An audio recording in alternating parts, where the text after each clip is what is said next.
So now, what we will do now? Silent. What we'll do now is we will kind of smooth this mask. How to smooth it? So we go again to the geometry tab. It's very important. And very kind of almost everything is in the geometry tab.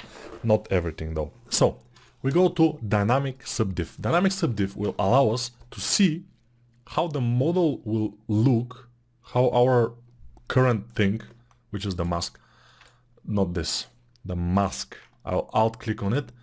So how this will look when we apply subdivisions on it. And ZBrush is working with subdivisions. Subdivisions means that when you apply one subdivision, the subdivisions are here in the geometry tab. When we divide one time with Ctrl D, it will break every polygon to 4 polygons. So it will quadrify the polygon count and it will make it smoother. And yeah, at the end every piece of our geometry will be with some subdivision levels.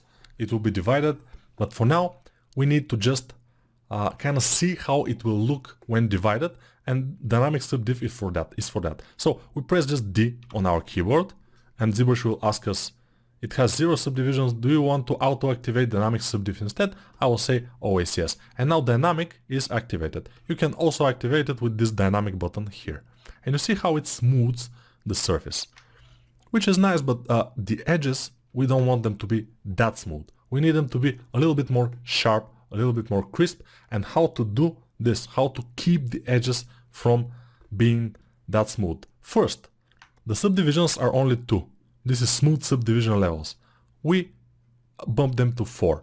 4 will allow us to see it absolutely smooth. You see, we don't see polygons except when we are moving, but when we are moving, for purposes of ZBrush, for purposes of making itself work faster, it just goes to the lower kind of subdivisions, although we don't have real subdivisions here. So we go to crease. Crease, again, in the geometry tab, crease will allow us, this is all in the tool tab in the geometry, crease will allow us to kind of crease one edge so it's sharper. The crease level is 15 now, so it means that it will sharpen it a lot, but we don't need that. We need it at 1, for example, in this case.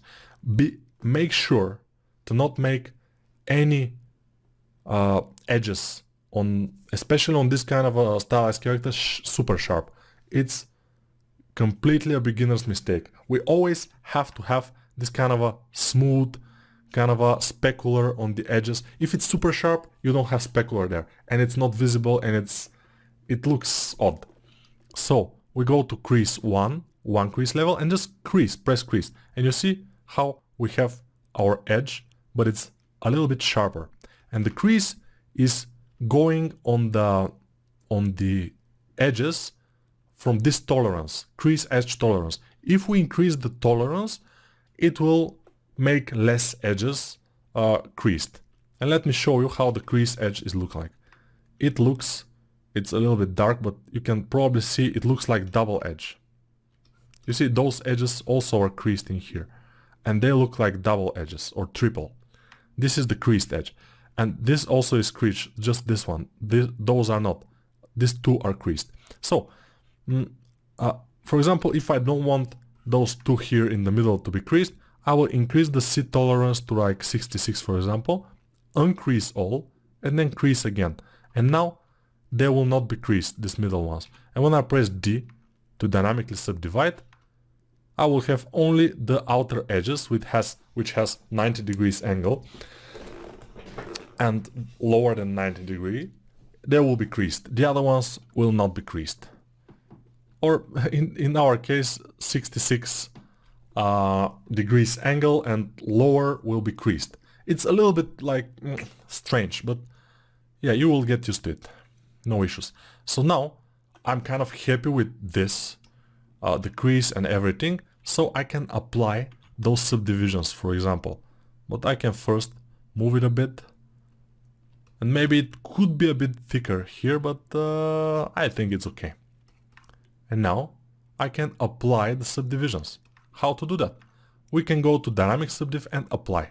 So from dynamic subdiv we need only dynamic, this button.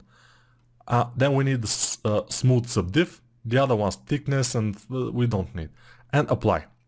I was using thickness a little bit at some point, but it's not. It's better to make thickness with the Z-modeler brush, to extrude, to make real thickness, because then it's kind of better.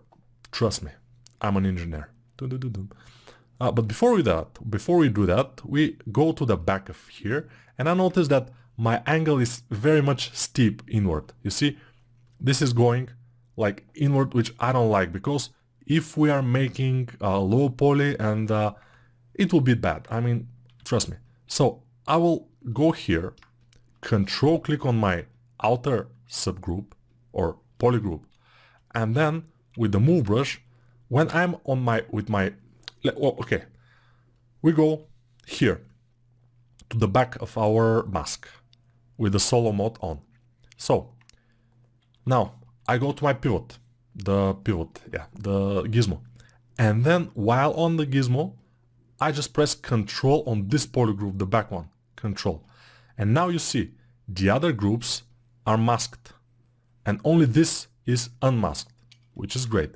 And now I go to my big move brush and start moving this outward very, very easily, because I want this front angle to be not like sharp, but to be a little bit like this, not super sharp, a little bit bigger than 90 degrees, if we can say.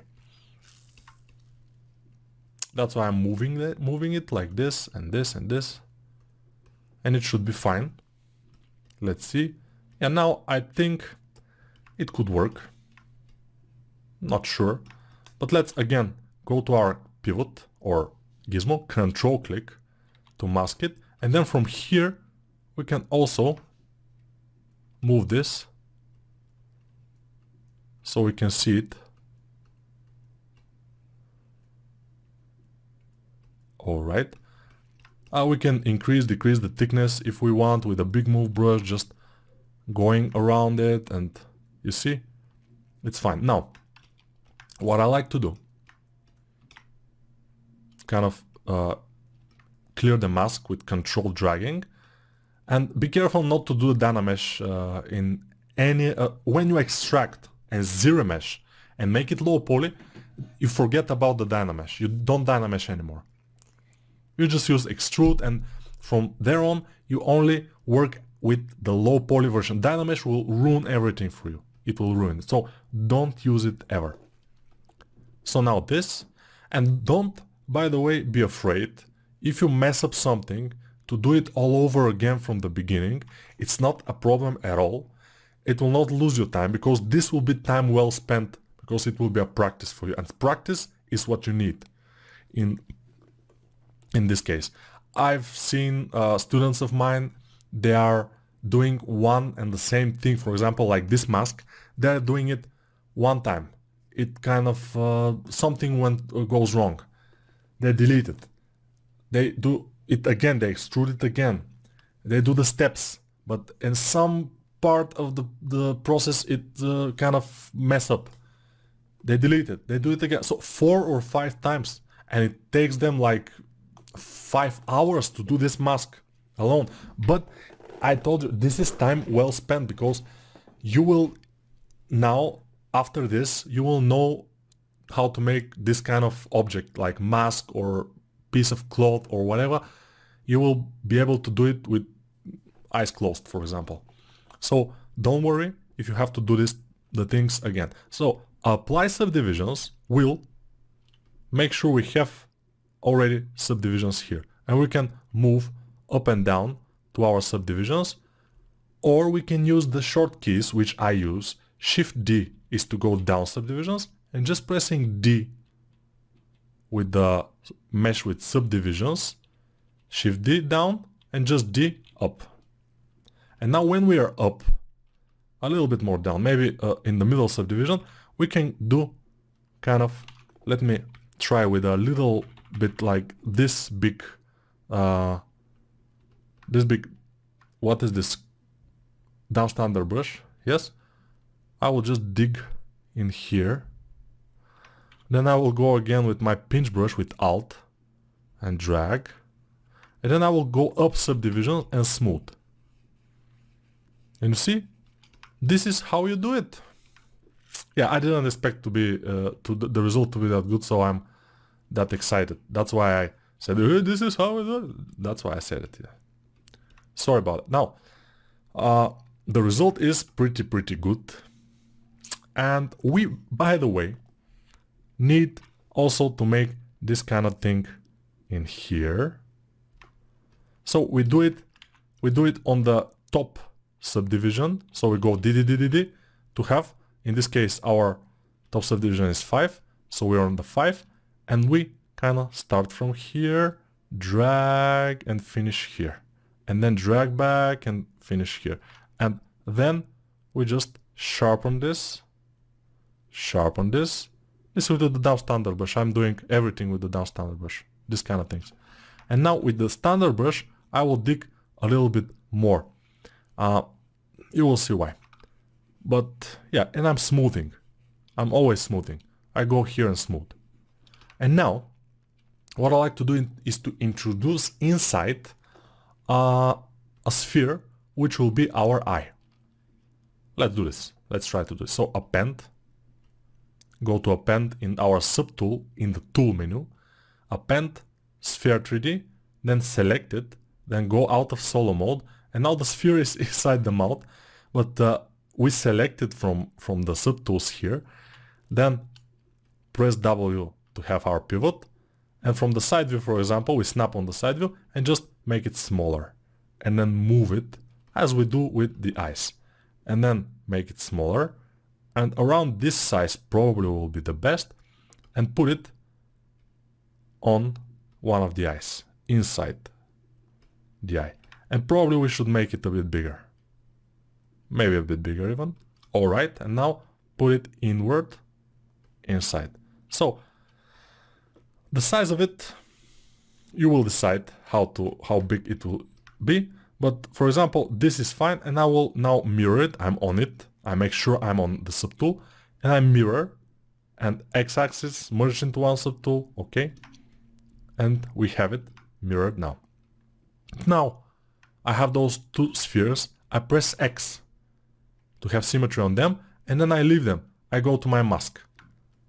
And then I kind of turn on visibility of those spheres, the eyes, because it wasn't. They wasn't visible. They weren't visible. They were invisible. And now I'm biting my lip. I have something on the lip. And I'm biting it. Okay, now I've finished biting my lip, and now we can continue with our mask. So with the mask, I will go with my move brush and just kind of adjust it with a little bit lower subdivision, so I'm not on the final, on the top subdivision, because the top subdivision will it will be bumpy if I try to do it from there. So from here I'm just trying to achieve something, but yeah, we might want to go a little bit higher on subdivisions, and just maybe with the pinch brush I can go, then I can go with my standard brush, and with Alt I can drag, but make sure you don't click with Alt, because if you click with Alt you will go to the sphere. So we want to stay on the mask, so we just click somewhere and then start pushing here. And you see, now with the big pinch brush I can go and make this thinner, and make this thinner on the sides with the pinch brush. And I think he's looking pretty clever right now. Yeah, maybe the mask could... Yeah, there are things we can do. But before we start doing it, I think it's time for you to become men. Yeah. Now you are boys, but it's time for you to become men. And for you to become men, you will learn how to kind of make a mesh which is dynameshed and which has no subdivisions, to make it with a mesh with subdivisions, to project the high poly detail onto the low poly version of this mesh, and yeah, my tears will start to... You will be a man. Except if you are a woman, then you will not be a man. Guarantee, yeah. Because change of the sex will be a different part of our course. Not this one. So now, how to do... because I want to have lower subdivision of this to be able to do some things which I can do in this higher subdivision, but it will be easier for me to do in the lower. So what I do, I always do this. Duplicate the mesh, then shift click on the eye here. Shift click on the eye. So whatever eye you shift click on, it will either disable all the eyes or enable them. So this means that the subtools will be either invisible, all of them, or visible, all of them. So I want all of them to be invisible, and just those two, without shift I will click on them. Those two which are identical because we duplicated them, they will be visible. Now this tool, the bottom one, I will zero mesh it. So I'll go to zero mesher, which is in the geometry tab again, and I will zero mesh it on like 2.5 or 2.3 in this case, and zero mesh. And I will wait now. Let's see how zero mesher will do it. And we are seeing both of them. So now I will press solo only to see this one. And see. I think it's pretty good. This topology is pretty nice. It's low enough. And I think it's fine. This will not... I mean, we can use this to make the low poly version, but in this case we will not. In our case, we will do it separately. So now, since both of them, the high poly version and the low poly, are visible, we go to the low. We have to go on the low, and we will project with project here in the subtool menu. In the subtool menu, above the extract, extract, but above it, it's project. We open project, and we only need the button, project all, for now. And what we do is Control D to subdivide it. You see, it was like this. We Control D. We have two subdivisions now. And now we project all. Just press project all. Always yes. To project it will ask us to project the poly paint. We don't have it, but whatever. So Control D again and project all again. And now we have our high poly mesh. I'm smoothing here a little bit, and it will smooth better because the topology is nicer. And that's one of the reasons also that we will do this. Because it will be better topology and it will smooth better. And now I think we are ready, and we can delete the high poly. We don't need to project anymore, so I will go to the high poly, press delete, and delete it, and make sure you delete the high poly. And now Shift D and then D, Shift D, and we go down. So we go down subdivisions, we show everything with shift clicking 2 times on this, on the eye. And then I want to make his forehead a little bit more forward. I think it will be better. So I will push it a bit like this. And then the mask, I'll take it and push it also forward. Like this. It's just, I think it will look better. And of course, we need to take our eyes, which are in the bottom, and move them a bit forward also, so they will be more visible behind the mask. Now we'll go to our model, press D a couple of times to the head, and we have this, which is kind of good. Okay, the eyes could be some color, we can make something on the eyes, but for now we don't need that. We go to the mask and make sure we have distance between the eye and the end of the mask. I mean, we have this kind of thickness in here. Yeah, press D a couple of times just to go up subdivision to have this thickness, and it's looking kind of fine. Our fox, we can go down a few subdivisions on the head, smooth some areas, move some areas. For For example, the ear, move it a bit. On the lowest subdivision, we can go here, move, smooth a bit with the smooth brush. But when you're on the smallest subdivision, smoothing will make everything thinner, so we have to be careful. Because we don't have too much detail to smooth, and it will just make everything thinner, which we probably don't want at some point. I will make the head a bit more squarish. Think it will be better. Maybe this, the smile can go a little bit more backward. And here, more visible like this. Going to the ear. Then we can push this with the damp standard brush down. And why I'm doing it on the low subdivision? Because I'm sure when we go to the high subdivisions, everything will be smooth. If we do it on the high subdivision, sometimes bumps appear and it's not pretty. By the way, this is higher subdivision now. The highest subdivision now is 3. I think it's 3. Let's see. Yeah, it's 3. But we probably will go to 4 at some point because I see here some polygons and I don't like that. I need more. So this, by the way, I need it to be sharper. So I'll just go ahead and sharpen it with my high polish brush here, high polish brush here, and high polish brush in the back. And just standard brush a little bit and smooth. And it's kind of sharper now.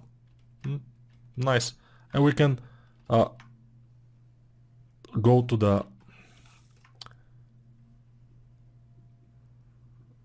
damp standard brush and just use it to make this kind of corner shape.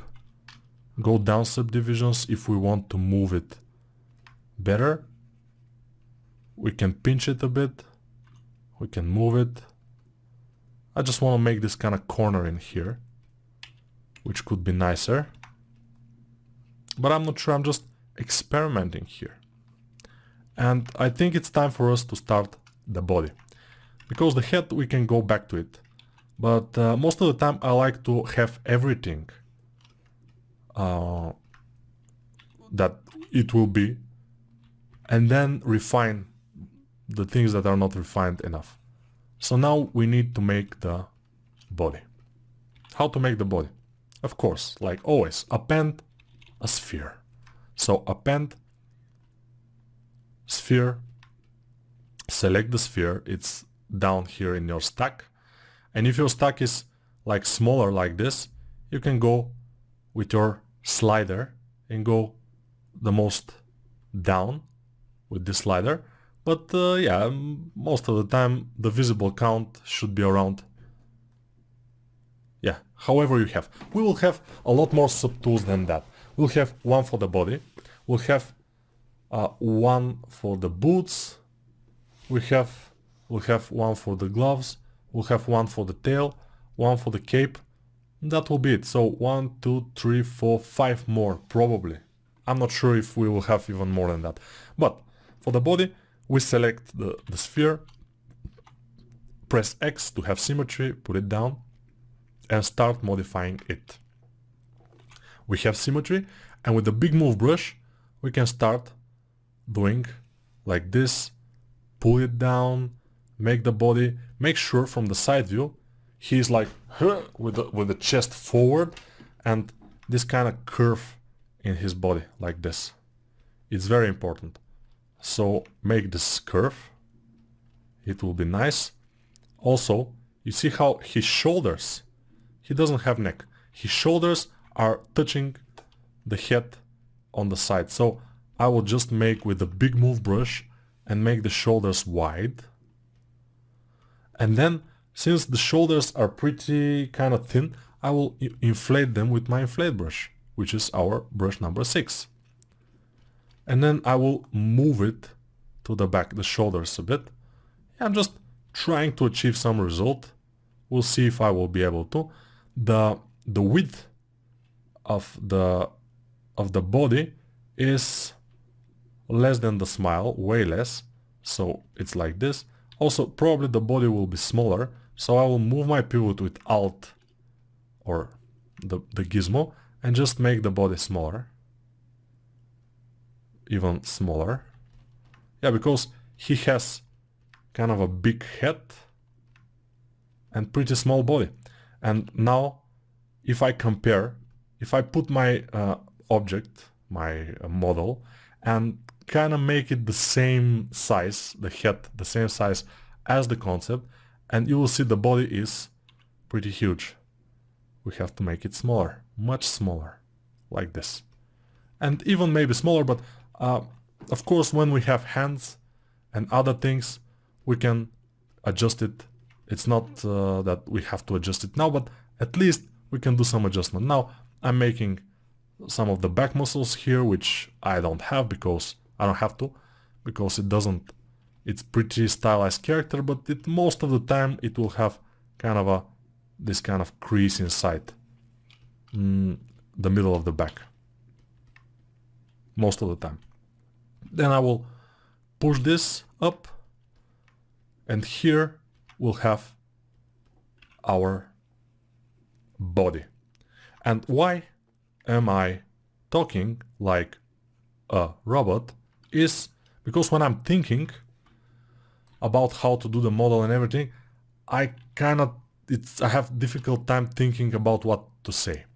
And you see how I always speak. I don't stop speaking because it's obviously it's boring to stop speaking. You have to speak. Whatever you have to say something. You never stop when you're teaching. So this is a tip for those of you who wants to be a teachers later in your development history. Okay, now we have our sphere. It's a body already. I will push it a bit more. I will make it so he is more like, you know. And then I will Dynamesh it with resolution close to like 50. Dynamesh. I think it's very good Dynamesh. And yeah, we have to make our kind of a chest area. Here, chest muscles. And anatomy will help us here. Because if we know anatomy, we will know that the deltoid muscles, which are the shoulder muscles, are here, and then this is the chest muscle, and they're separated like this, but you don't need to know that for now. I mean, yeah, as a character artist, if you want to be a character artist, you have to learn anatomy, and it's inevitable. But now this course is not about that. It's more like ZBrush beginners course. So we have to learn ZBrush things, how to model, how to make things, and that's the main idea of the course. So now I have this body, and I need to make the arms. So let's start making the arms. The arms we will make with the same brush that we made her of the girl's face when we make the hair, a little hair that coming over her face, which was B and then curve tool brush. So I don't remember the name of this brush. I use it all the time for hands, for fingers, a lot. But I kind of don't need to remember the name, because when we press B and we see all those brushes, it's kind of visible here. It's the brush with the big eyebrows and the mustaches. So I select this brush, and while selected the brush, I'll go to the front view and just make this, which will be our arms. And they're kind of good, and I will accept this curve by clicking on the model, and it's accepted. And now with our gizmo, with W, I can put it wherever I want, and also with the big move brush I can move it. So we don't need to modify the curve, although sometimes we will need to modify the curve, but in this case we just need something which resembles the arm to be there, and then we are okay. So now I see here that his lower arm, this part, the forearm, is pretty huge. So I will make it a bit bigger than the biceps. And now see how when we made the curve and we accepted it, the body now is masked. And this, the hand, the arm, is in the same subtool as the body, but the body is masked so we can move the arm and it's okay. But what I like to do now is to move the arm to its own subtool. Later we will connect them, but for now I need to move it in the separate subtool, which will allow us to be more precise of putting it, because for example, maybe I don't want it to be exactly where it is now, but let's see how to do that. So I have to go to split, this menu here below delete, split, and split will allow us to split certain things. So split unmasked points or split masked points, or group split. If we have few groups and we want to split them, we can do group split, but in this case we have unmasked and masked area, so we can split unmasked or split masked. Let's split unmasked. And now we can select the arms again. It doesn't matter which one we split. I mean, yeah, we can either select whatever we want later after they are split and we continue. The arms should be way shorter. And then at the end we can make kind of a beginning of the hands. Just beginning of those hands. We'll make a hand with 3 fingers in the next video probably, and we will make the glove later. In the beginning we want just this. So this is something like an arm, a beginning of the arm, and a little bit of beginning of a thumb. So it's fine. Yeah, maybe we can fix some things later, but for now it's looking nice. And yeah, we'll finish this video with this. What should I tell you? If you kind of forget something, watch the video again. Don't be kind of shy. It's always useful to watch it a couple of times. You will learn more. If you're serious about becoming a character artist, you have to be fluent with ZBrush. This is very important. And later when we retopologize in ZBrush, you will say, and I will say that almost nobody is retopologizing in ZBrush, and except for me. I haven't heard of anybody else. But the retopology in ZBrush now, for maybe less than a year even, is good enough. It's almost as good as the other softwares like Maya, Max, or even Topogun. Topogun is a software exactly for retopology. It has some tools, but for character retopologizing, ZBrush is good enough. And nobody will ask you where you retopologize your character. They will see just how good is retopology, how good is for animation. Only this matters. So it doesn't matter where you do your retopology. And also when you go to some studio, and you will have ZBrush basically everywhere. They work with ZBrush for characters. So you will always have ZBrush. So you can retopologize in ZBrush. Yes, if you learn how to retopologize in 3D Max or Maya, you might not have it in your studio. You may have Blender, for example, and you learn retopology in Maya. It doesn't matter, by the way, because the tools are not that important. The important thing is to learn how to do it, the principles of retopology. And the principles of retopology, nobody can teach you. It just comes with practice. That's a lot of practice. And of course, to see how somebody is approaching the retopology of a character will be extremely useful in the beginning. But later you have to practice it and kind of develop your own style. But for now, this looks pretty nice, our character. And we can continue in the next video, where we will continue with probably the hands and the arms. So see you later, alligators.